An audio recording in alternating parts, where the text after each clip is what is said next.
Hello, everyone. Welcome to the Curiosity with Purpose podcast. My name is Sage. I'll be your host. Sorry, but this just sounds it just sounds funny to me. So bear with me. This is my first one. Okay. I don't even know if that's going to be the name, but some other ideas that I have for the podcast name are Imagine Squared and Curiosity with Purpose. So tell me which one you think is better, and consider it. Today, I'm going to be talking about my why. Why am I starting this podcast? Why am I starting this AI automation agency? Why am I investing in real estate? Why am I merging my two worlds of real estate and marketing? And well, I guess it's three worlds, but real estate, marketing, and AI technology. So I'm going to go back. Okay. While I was looking into developing my why, I read Simon Sinek's Start With Why, and that was a game changer. I would highly recommend that book.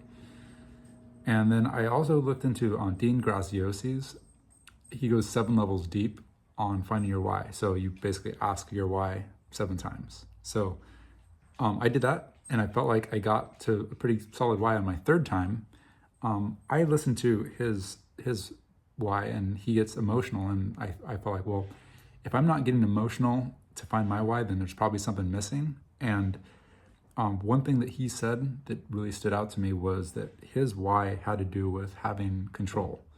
And it was not control like, in a bad way, trying to control everything in his life, but it was really about getting past any type of oppression that he had in his life, and that he wanted to have control so that he can do what he wanted to do.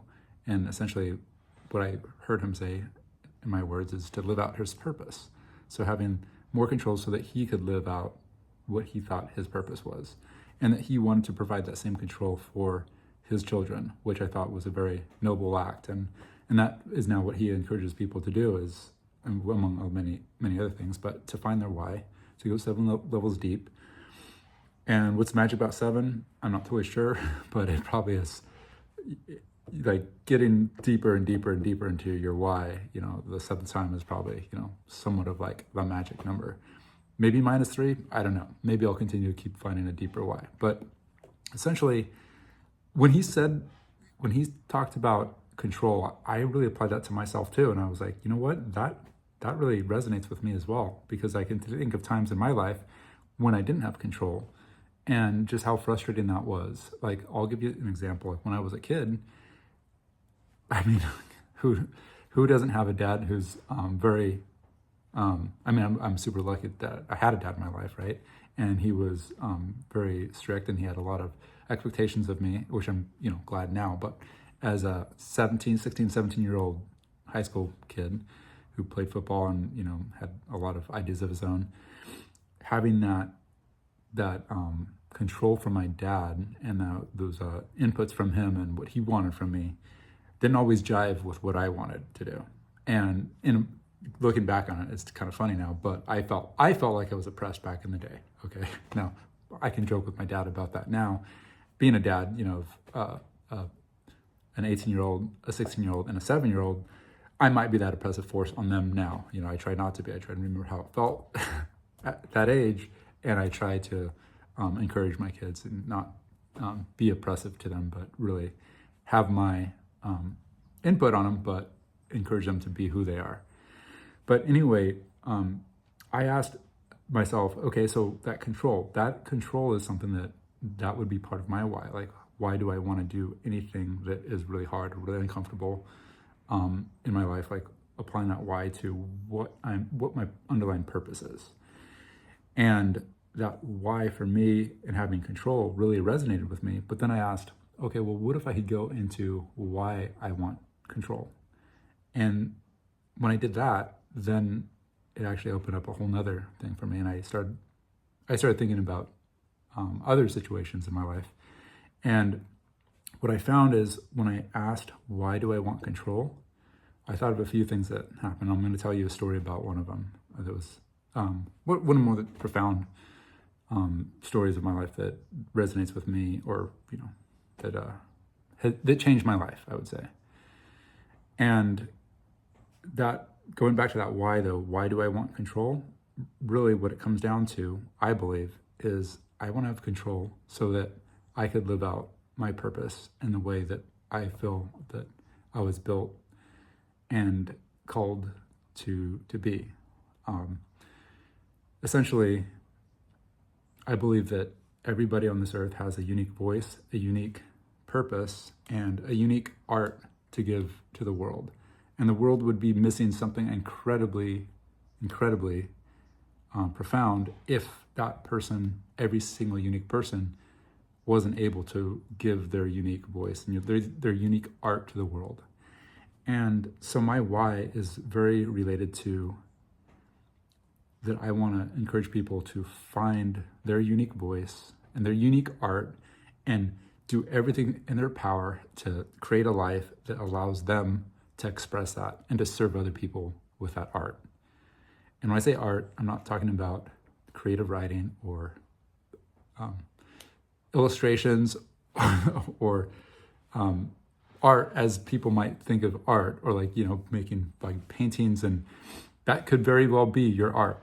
Okay, you might be a musician and that is your art. You might be a poet and that is your art, and that is awesome and amazing. But when I'm talking about art, I'm talking about, I believe that everybody is here to create something very unique from their perspective, from their unique design, being, character, and experiences, that they're able to serve the world and humans with their unique art.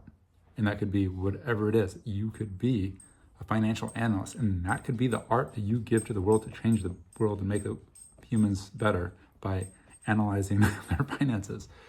I don't mean to laugh. That is an art. Okay, that is not my art, but I appreciate someone else's art. And I'm gonna give you a little bit of taste about what my art might be for me. But I think one of my gifts to the earth, to the world, is to encourage people. I believe that's part of the reason why I'm here, is to encourage people to live out their gifts and to serve humans, to serve other humans with their unique gifts.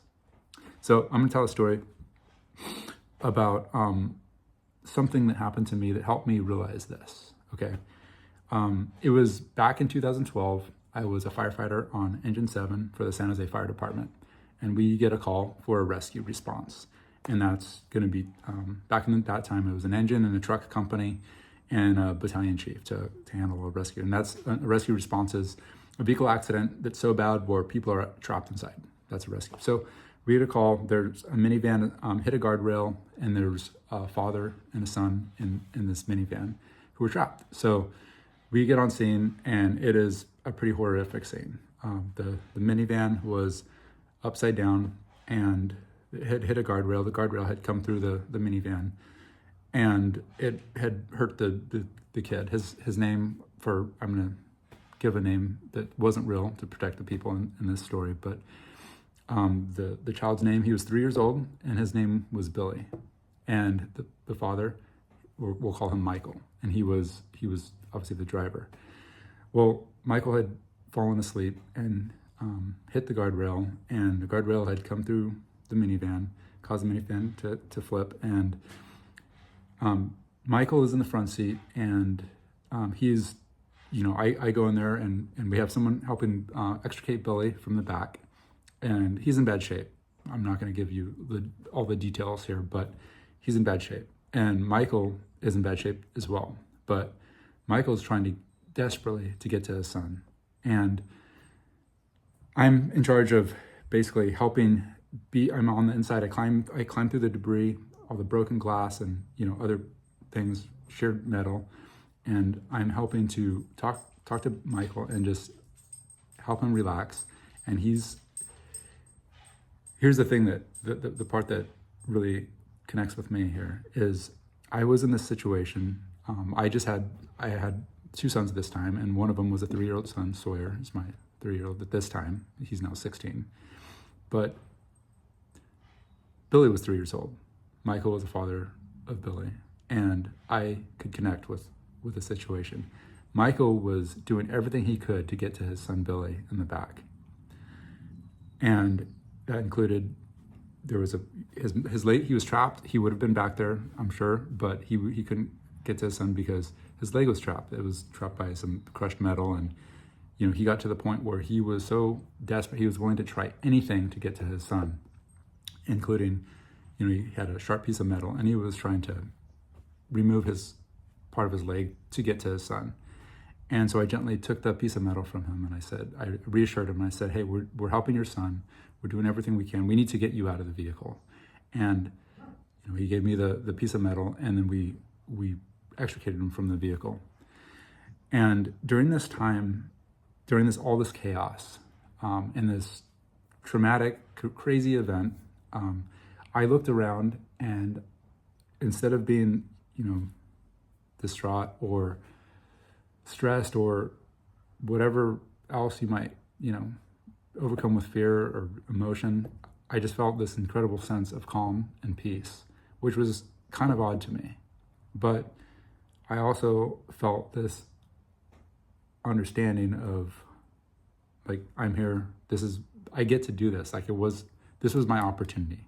This wasn't something that I had to do. This wasn't something that, if I had to because of my job, but what I felt though was like this overwhelming sense of purpose, that I had the opportunity and the privilege to be in this situation as a father, connecting with this other father who was desperately trying to get to his son, and I got to be there to be the person to help him in this dark, dark situation. And I just remember thinking, thank you, God, for this opportunity to be the person who gets to help this person in this situation. And I think that's kind of an odd thing to, to consider or to think about, that to be thankful for that situation and to be the person in there. But that's how I felt. And for a long time, I processed that, and I was like, well, what does this all mean? And, but I think from what I get from that though is, and this doesn't happen, like I didn't think about this like right from that situation. This is like a lot of time processing it, and it was actually cool that I can tell the story without actually crying, because that would happen to me. Usually when I would tell the story, it was like I connected so deeply with this other father that it was really hard for me to separate my emotions from it, from being able to tell it. So the fact that I can tell the story now is just me processing it and getting through it, and of course practicing speaking about it.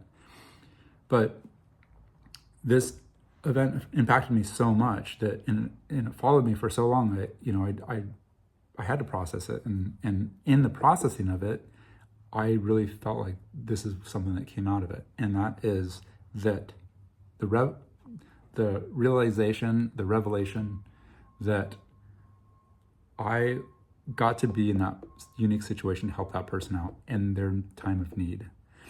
And I would almost say that person, Michael, actually helped me more than I helped him. I helped him out of the car and stuff like that, but he probably doesn't remember me.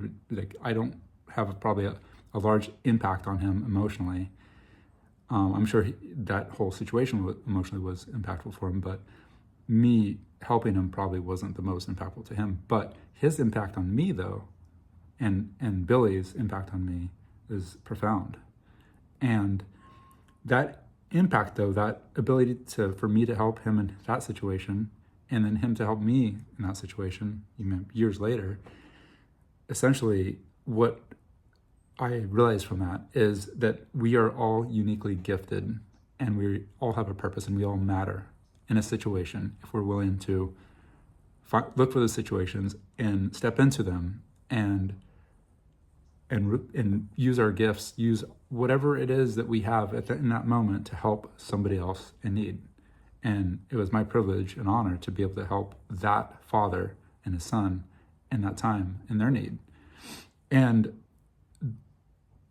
I think we all have opportunities like that around us, probably on a daily basis.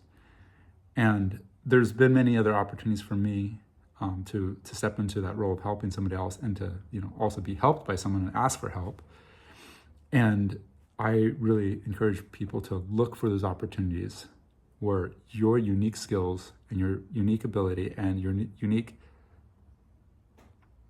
mental status, your unique personality, and your unique take on a situation and perspective can help somebody else.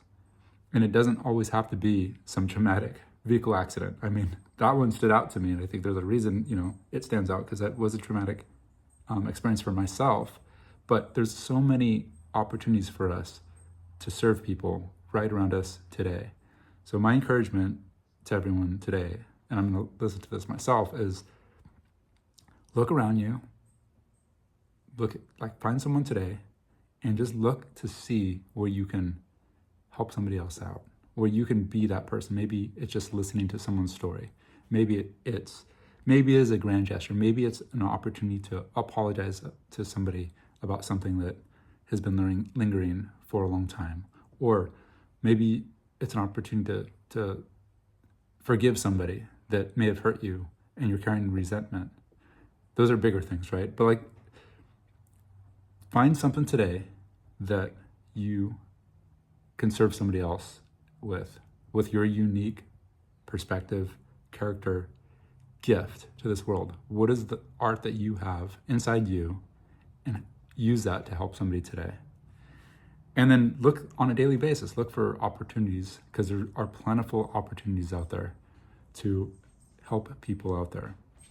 And at the same time, I'm going to encourage you to look for other people's opportunities to help you and to ask for help. Because one of the biggest gifts, think about my example here. I'm talking about using my gifts to help Michael and Billy in this situation, right?